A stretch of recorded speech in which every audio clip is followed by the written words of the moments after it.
मी छत्रपतीच्या समक्ष बसून सांगतो तुम्हाला, मी कुठल्याच पक्षाचा नाही किंवा कुठल्याच पक्षाच्या वतीनं काम करत नाही, हे तुम्हाला प्रामाणिक सांगतो. उद्धव ठाकरे साहेबांचं सरकार होतं त्यावेळेसही मी त्यांना बोललेलं आहे, ते मी कठोर भाषेत, आणि आता यांचं आहे तरी बोललो. याचा अर्थ मी कोणत्याच पक्षाचा नाही, मी माझ्या समाजाचा. मला समाजापुढे कोणाचाच मुलायचा मी ठेवत नाही. मग वेळे प्रसंग मला अर्ध्यावर समाधान सोडलं तरी चालत, पण मी समाजाशी निष्ठा नाही ऐकू शकत. आणि नेमकं झालंय काय आता ते सांगायला तुम्हाला सुरुवात करतो. नेमकं झालंय असं, सरकारनं दिलंय 10% आरक्षण.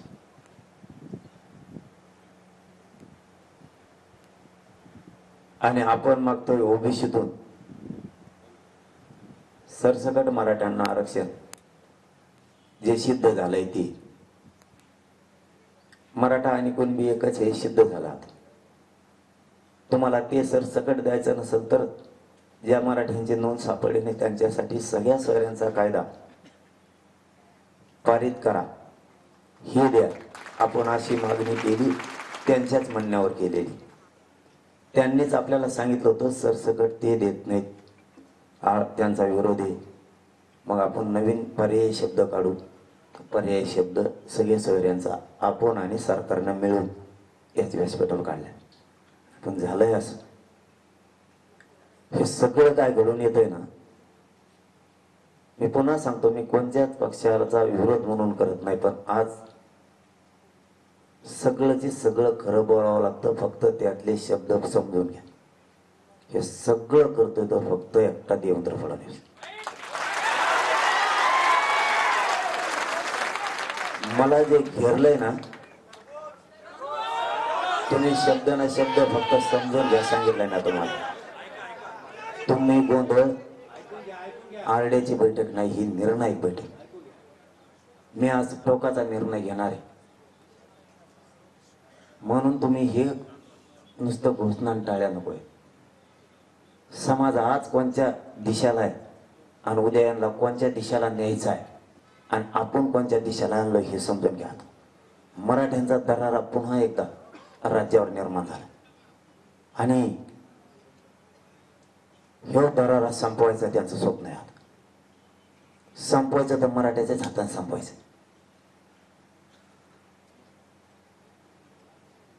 याच्यात एकनाथ शिंदेचे सुद्धा 2-4 लोक आहेत, शिंदे साहेब सुद्धा, अजितदादांचे सुद्धा 2 आमदार आहेत याच्यात. आणि सगळ्या सोयऱ्यांचं होऊ देत नाही आणि 10% मराठ्यावर लादायचं काही करू. आणि हे पोरग ऐकतच नाही. हे पोरग एक तर संपलं पाहिजे, नाही त्याचा गेम तरी करावा लागल, नसता याला बदनाम तरी करावं लागल, नसता याला उपोषणात मरू द्यावा लागल म्हणून 16वा दिवस उघडा, नसता याचं काहीतरी करून कमायना, पॉयझन देऊन कमायना सलाईन मधून, म्हणून मी परवा रात्री सलाईन सुद्धा बंद केली. किंवा याचा एन्काउंटर तरी करावं लागेल. हे देवेंद्र फडणवीसचं स्वप्न आहे. हे देवेंद्र फडणवीसला वाटतं. आणि मी आज सगळंच तुम्हाला सविस्तर सांगणार आहे, पण देवेंद्र फडणवीसला एवढीच कुमकुम आहे ना, बैठक संपल्यावर मी सागर बंगल्यावर येतो, मला मारून दाखवतो.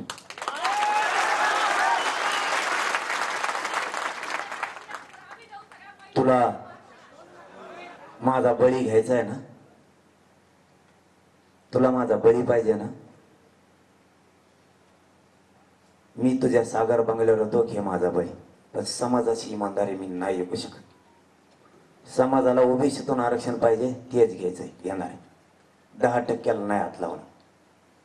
माझ्या तोंडून ओढून घेण्यासाठी तोच हे उभा केलेला, मी त्याला दोष देत नाही. आता हे जो उभा केलाय हे त्यांनीच उभा केलाय. मुंबईत बसून हे देवेंद्र फडणवीसनेच हॉटेल दिले. तिथून उतरून पत्रकार परिषदा, पत्रकार बांधवावर आणि मीडियावर एवढं दबाव आहे की बच्चू कडूंचा कार्यकर्ता आहे तो. बच्चू कडूला इतक्यात वेळेस दाखवलं नसेल इतकं त्याला दाखवलं. शब्द ना शब्द, सेकंद सेकंद मीडिया दाखवतो. हे फक्त देवेंद्र फडणवीसचा हात याच्या पाठी. त्याला सगळी ताकद दिली, आतल्या सगळ्या गोष्टी बाहेर काढा, हे फक्त देवेंद्र फडणवीसचं काम आहे. त्याच्यात काही समन्वयक सुद्धा आहे. मुंबईचे 4-5 समन्वयक सुद्धा आहेत की ज्यांची दुकानं बंद पडलेली आणि ते एकनाथ शिंदे साहेबाच्या आजूबाजूला फिरतात. वेळ आले ते त्यांचं सुद्धा नाव घेणारे बिगारी मिशावाले, ते सुद्धा त्याला पालन पोषण करतात. शिंदे साहेबाचा एक प्रवक्ता सुद्धा त्याच्या सोबत आहे आजूबाजूला. यांनी त्याला उभा केलाय. नारायण राणेंनी काल आमच्या गेवराई तालुक्यातल्या 2 आणि आंबोड तालुक्यातला 1 जण उचलून नेले. त्यांच्या माध्यमातून सुद्धा आता प्रेस सुरू होणार आहे थोड्या वेळा, मला बदनाम करण्यासाठी. तेही तिथं आहे मुंबईत. एखाद्या वेळेस आता घेतील प्रेस किंवा माझं झाल्यावर घेतील. असे हे जे बदनाम करणारे टोळी राज्यातली उभा केली. तुम्हाला याच्यातून एवढंच सांगतो, नारायण राणे साहेबाची हिंमत बी नाही. देवेंद्र फडणवीस साहेब जर म्हणले करू नको तर हे सगळं देवेंद्र फडणवीस साहेबाचं षडयंत्र टोटल. देवेंद्र फडणवीस जर साहेब म्हणले तर 1 मिनिटात सगळ्या सोयरीची अंमलबजावणी. एकनाथ शिंदेना हे दोघं करू देत नाही, ही परफेक्ट माहिती. याच्यात त्याला सांभाळायला मुंबईत देवेंद्र फडणवीस सुद्धा 2-3 आमदार आहेत, ते पण मराठ्यांचे. हे सगळं षडयंत्र आहे. मराठा हे पोरग जर असंच राहिलं आणि हे जर समाजाशी निष्ठावान राहिलं तर समाजाला डंक सुद्धा लागू शकत नाही. पण मात्र आपण बर्बाद झाल्याशिवाय राहत नाहीत हे त्यांना वाटतं. समाजाचे आपलं स्वप्न होतं गुलाल उधळा, समजून घ्या. यांचं स्वप्न होतं 10% दिलं की असा गुलाल उधळला नाही. याचा अर्थ त्यांनी ओळखून घेतला, आता काही खरं दिसत नाही, आपला अपमान झाला. दुसरं सांगतो, देवेंद्र फडणवीसला माघारव हे का करतोय ती शंका भाजपमधल्या असणाऱ्या मराठ्यांना आणि राष्ट्रवादी काँग्रेस शिवसेना काँग्रेसमध्ये असणाऱ्या पक्षातल्या सगळ्या मराठ्यांना तुमचा मुलगा म्हणून सांगतो, विश्वास ठेवा नाही तर नका ठेवू.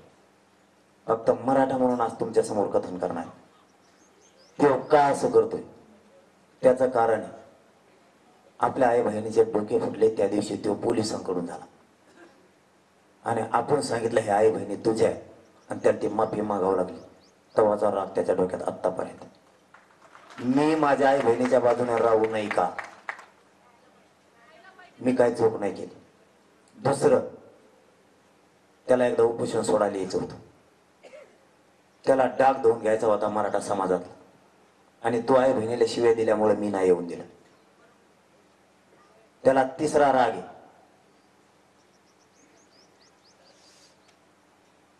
अमित शहा संभाजीनगरला येणार होता,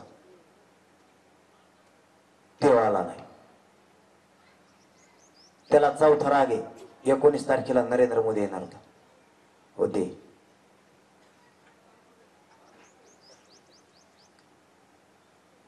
त्याला 5वा राग आहे, मी ब्राह्मण आहे आणि मी मराठ्यांना हरवून दाखवेन. मी आजपर्यंत त्याला जातीवर कधीच बोललेलो नाही. त्याच्या डोक्यात येगळ्या खोट्या आहेत. त्याचं जर नाही ऐकलं तर ते माणसं संपवी दे. मी पक्ष म्हणून बोलत नाही, माणूस म्हणून तुमच्याशी बोलतो. त्याचा जे ऐकणार नाही तो संपला जातो. तुम्हाला एकच उदाहरण देतो, त्याला पुढे गेलेलं कुणी खपत नाही. एखादी जात मोठी झालेली त्याला जमत नाही आणि त्याला त्याचे गुलाम म्हणून ऐकणारी जात लागते. आणि मराठे मात्र एका बाजून आलेत आणि हे पोरग जर राहिलं तर आपला विषय संपला. मग पर्याय, याला बदनाम केल्याशिवाय पर्याय नाही. म्हणून मला बदनाम करायचं आणि मला संपवायचं. उदाहरण म्हणून तुम्हाला सांगतो, त्याचा नाही ऐकल्यावर काय होतं. मी त्याचा केलेला अभ्यास एकनाथ शिंदेचा सुद्धा सांगणार, अजितदादांचा सुद्धा सांगणार, सुट्टी कोणालाच नाही माझ्याकडे. त्याच्याबद्दल केलेला अभ्यास त्यांनी हे लोक मुंबईत फिरले आणि यांना सगळी ताकद पुरवली, पोलीस यंत्रणा पुरवली, मीडियाच्या बांधावर प्रचंड दबाव आणून त्यांना दाखवायला लावले. सगळे मराठ्यांचे आमदार सुद्धा आजूबाजूने फिरले, त्यांनी एकच विडा उचलला नसता. तो जर म्हणला तर कोणीच बोलू शकत नाही, कारण पाथर्डीचा एका माणसाने सांगितलंय तो बाबा देवेंद्र फडणवीसच्या बंगल्यावर 20-19 तारखेला खाली आलेला आहे वरून. त्याच्यामुळे तो जर म्हणला तर ह्या राज्यात देवेंद्र फडणवीस साहेब जर म्हणला तर काहीच होऊ शकत नाही राज्यात, काहीच. हे जे चाललंय तर त्याच्या जीवावर चाललंय, आणि त्याचा न ऐकल्यावर काय होतं ते सांगतो तुम्हाला. जो माणूस स्वतःचा कधीच पक्ष सोडू शकत नाही त्याच्यात धाका पक्ष सोडायची वेळ नको राहिली. त्याच्यातलं एक उदाहरण सांगतो. एकनाथ खडसे साहेब कधीच भाजप सोडू शकत नाहीत, कधीच. सोडायची वेळ आली कधीच. विनोद तावडे साहेब कधीच बाहेर जाऊ शकत नाहीत, पक्ष सोडून जावं लागलं दिल्लीला. नाना पटोले साहेब कधीच भाजप सोडू शकत नाही, सोडावं लागलं. पंकजा मुंडे आणि त्यांचा बाप आणि त्यांचा मामा आयुष्यात भाजप सोडू शकत नाही. आज असूनही घुटमत म्हणजे औषध पेल्यासारखी. मला कुठे यायचं हे तुम्हाला सांगतो. मला यांचं काय होतं याच्याशी देणं घेणं नाही. देवेंद्र फडणवीस काय चीज आहे आणि मराठी एक झाले त्यांना काय तो करायला निघाला हे मला तुम्हाला सांगायचं आता. कारण हे त्यांच्या जवळच्याच लोकांची मंत्र्यांची माहिती. तो किती आत घुसतोय आणि त्याची किती यंत्रणा भारी हे त्याला आता रात्री तो पश्चाताप येईल. माझ्या विरोधात तू काय वापरशील? बदनामीच्या षडयंत्र, बरोबर ना? बदनामीबद्दल मी शेवटी सांगतो मी तुम्हाला काय आहे ते, त्याच्यावरही बोलणार मी. जो कधीच पक्ष सोडू शकत नाही त्यालाही सोडायची वेळ येते. याच्यामुळे मी माणूस म्हणून आज बोलतोय. फक्त ज्यांचे ज्यांचे नाव आले त्यांनी गपचिप मान हलवून तरी मान्य करा म्हणा. कधीच महादेव जानकर साहेबाचा धनगराचा नेता म्हणून मोठा नाही होऊ द्या कधीच. मी माझ फक्त माणूस म्हणून बोलतोय. देवेंद्र फडणवीस काय चीज हे सांगतो. बामणी कावा माझ्या विरोधात चलू देणार नाही याला मनोज जरांगे मराठ्याचं पोट्ट म्हणतो. तेव्हा बामणी कावा जर मोडा नाही ना तर माझं नाव बदलून ठेवील. मी तू आता ध्यानात ठेव. मी तुझ्याकडेच येतोय आता. तुला माझा बळी घ्यायचा आहे ना? तुझ्या सागर बंगल्यावर पायी येणारे उपोषण करत मेलो ना मधी याच्या दारात नेऊन टाका मराठ्यांना. मला निघालो तुझ्याकडे. पण हे काय करू शकतो हे तुम्हाला सांगतो. हे काय करू शकतोय हे तुम्हाला सांगायला लागलो. याला मी सांगतो याला पक्षाकडे ओढू नका. मी सांगतो याला पक्षाकडे घेऊ नका. कधीच आयुष्यात जीव जरी गेला फासावर जरी लटकेलं तरी प्रफुल्ल पटेल राष्ट्रवादी सोडूच शकत नाही. एवढा धाक भरेला जेलचा की प्रफुल्ल पटेलाला राष्ट्रवादीत यावं लागलं, त्या भाजपमध्ये यावं लागलं. मी माणूस म्हणून तुमच्याशी आज बोलतोय. कधीच अजित पवार राष्ट्रवादी नाही सोडू शकत. पण ना विलाज केला जेलला जाण्यापेक्षा मध्ये गेलेलं बरं. तो इकडे आला आणि तुम्हाला याच्या पलीकडे सांगतो. शिवसेना सोडताना छगन भुजबळने शिवसेना सोडली आणि वाचवलं शरद पवार. छगन भुजबळ का वाच राष्ट्रवादी सोडू शकत आणि अजित पवारचं त्याचं जमत सुद्धा नाही. तर ते दोघं एकीकडे जाऊ शकत नाही. तरी बी पुन्हा जेलला देवेंद्र फडणवीस टाकीन म्हणून छगन भुजबळला तिकडे अजित पवारचं त्याचं पटत नसून जावं लागलं. एकनाथ शिंदे साहेब कव्हा शिवसेना सोडू शकत नाहीत. बाळासाहेब ठाकरेचा विचार कधीच ना विलाजानं त्यांना तिकडं माघारी जावं लागलं. आता तुम्हाला याच्या पुढचं सांगतो. अशोक चव्हाणांच्या घरात 3दा मुख्यमंत्री पद दिले बापासह. कव्हाच काँग्रेस सोडू शकत नाही. तो कव्हाच पण जावं लागलं. आता मला एक प्रश्न पडलाय. तो ज्यांना जेलला पाठवलं ह्या पुऱ्याला हे तो ह्या पक्षात आल्यावर कस काय चांगले झाले. आणि मला निष्ठा सोडायला लावून 10% तो घ्यायला लावणार. मग मी चांगला होणार आणि आरोप बंद होणार ना. कर तुला आरोप करायचे तर मी मराठ्यात सोडित नाही. कर तुला काय करायचं मग वाकडं. म्हणजे त्यांच्या दोरीत मला म्हणून घुसतो. तुला आरोपात घेरी. मुंबईत सगळी यंत्रणा तुझ्या विरोधात बसवली. त्याला सगळ्या यंत्रणा उपलब्ध करून दिल्या.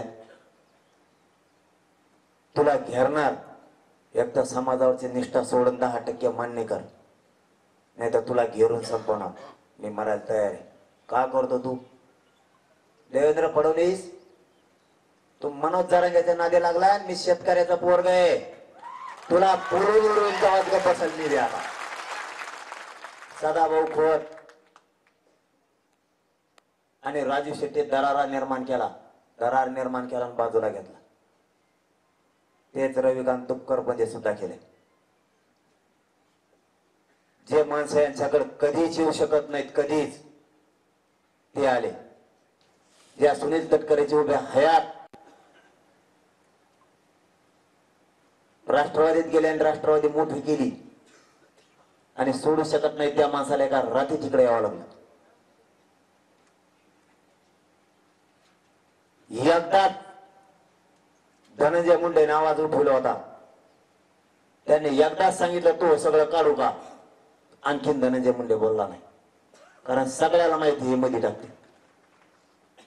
मी आज फक्त सत्य बाहेर पडायसाठी बोललोय. यांना सगळ्याला विरोध करणार आहे मी, उद्यापासून पुन्हा करणार आहे. पण सत्य सांगायला लागलो. ज्यानं खरं भाजप मोठं केलं त्याची पुरीची आज काय दशा आहे पंकजा मुंडेची. ज्याला चालता सुद्धा येत नाही, पुरा अंग मोडलं, त्या एकनाथ खडसेंनी भाजप उभा केलं. त्यांची आज परिस्थिती काय?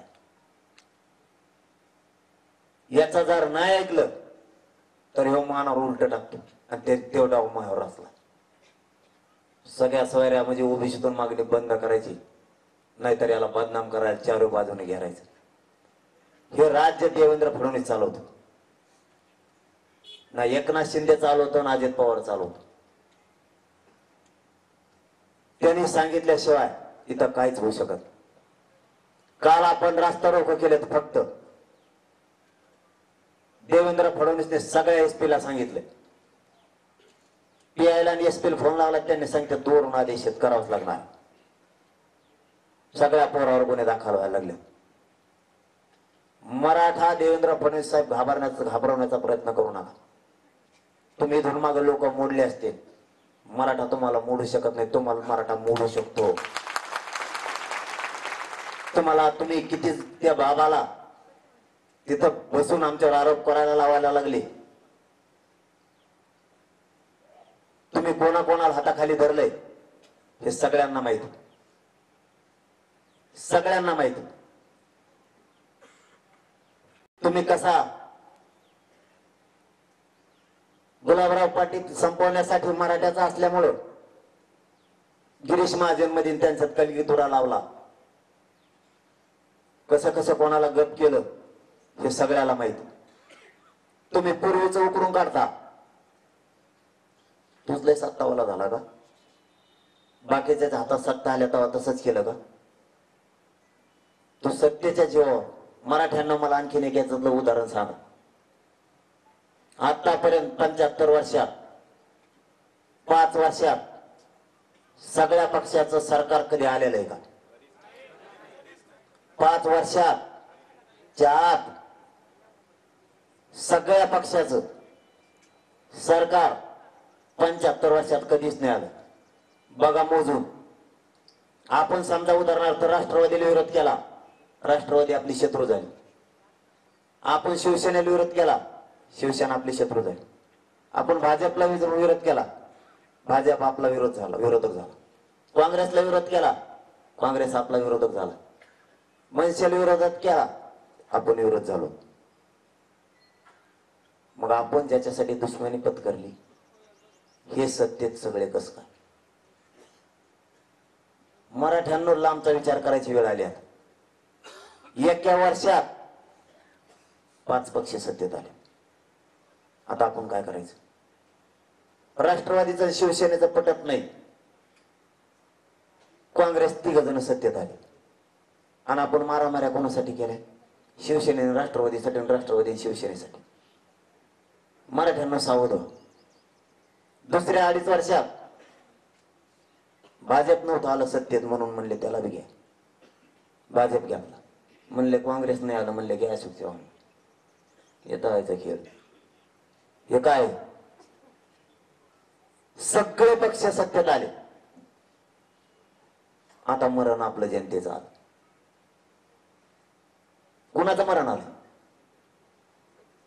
मी खोटं सांगायलो का? हे सगळे वरची वर एक झाले एका रात्रीत आणि आपली जिरायला लागली. आपली जिरायला लागली. धनगराला आवाज उठून द्यायना, मराठ्यांना आवाज उठून द्यायना, बंजारा समाजाला आवाज उठून द्यायना, दलित बांधवांना आवाज उठून द्यायना. ते प्रकाश आंबेडकर साहेब निबार खुटाडे मायावनीत म्हणून जमत आहे. कोणाला जुळून द्यायना. जाती जातीत मुसलमानाला जमून द्यायना. मतदान तर पाहिजे. इतका कावा फिरणारा माणूस तुला मी नाही संपू शकत, मी निष्ठा नाही सोडू शकत. याने इतके डाव टाकले. हे फक्त आपण अभ्यास करण्यासाठी विषय घातला. आपण काय नाव घेतलेल्या पक्षाचे नाही. त्यांनाही ठोकून मोकळं झालेलो मी मागच्या 40 वर्षात आणि आता यांना बी ठोकतोय, सोडत नाही. प्रत्येकाच्या मनामनातील मातीच्या कणाकणातील आपल्या व आपल्या हक्काची ललकारी महाराष्ट्राचा पुढारी पाहण्यास विसरू नका.